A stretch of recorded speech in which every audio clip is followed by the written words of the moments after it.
I remember we had an old Buick with this sloped roof. Must have been 50s. And my sister and I would slide down it like a slide when my dad would wash the car. Then afterwards, we'd get inside and we'd play like we were going to a drive-in movie. That was my first memory, and I was 4 years old. That was in Levittown, New York. When I was 6 years old, we moved cross country from New York to Iowa.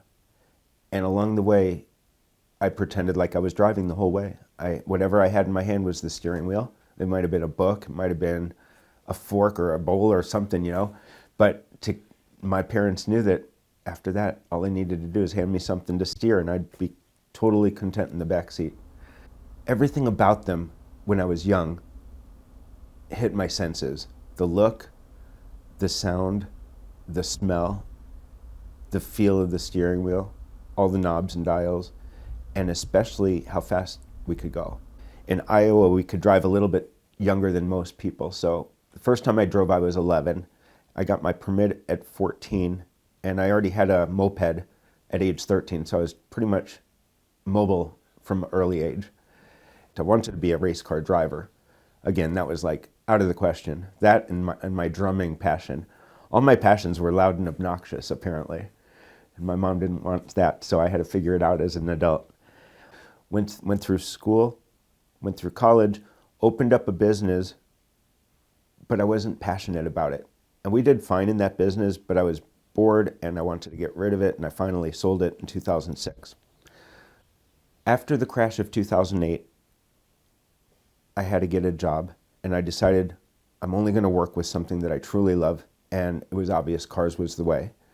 Now, I had no experience in the car industry other than just my own passionate private selling and buying for myself and others, but I didn't know why they played the games they played and what it was all about.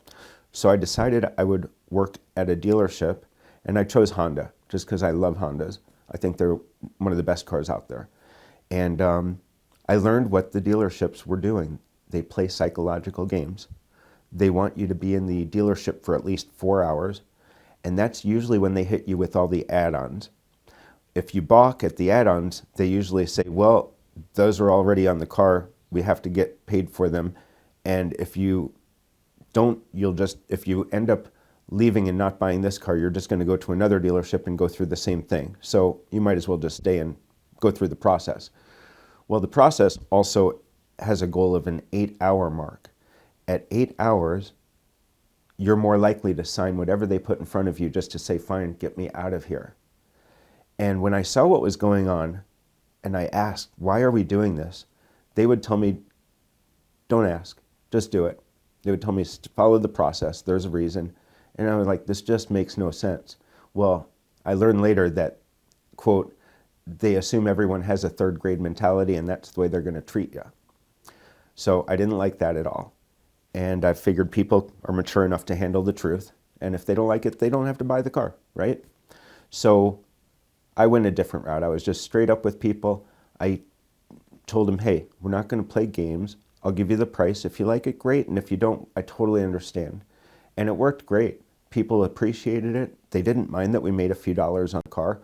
And we weren't trying to get rich on each car either. So it was very fair, and that's all people are looking for is fairness. I like to think of myself as a real estate agent for car buyers and sellers, using my knowledge, expertise, and experience to help people avoid common pitfalls that they might have without the knowledge and experience, or to get information and options that they just wouldn't know about without being in the business.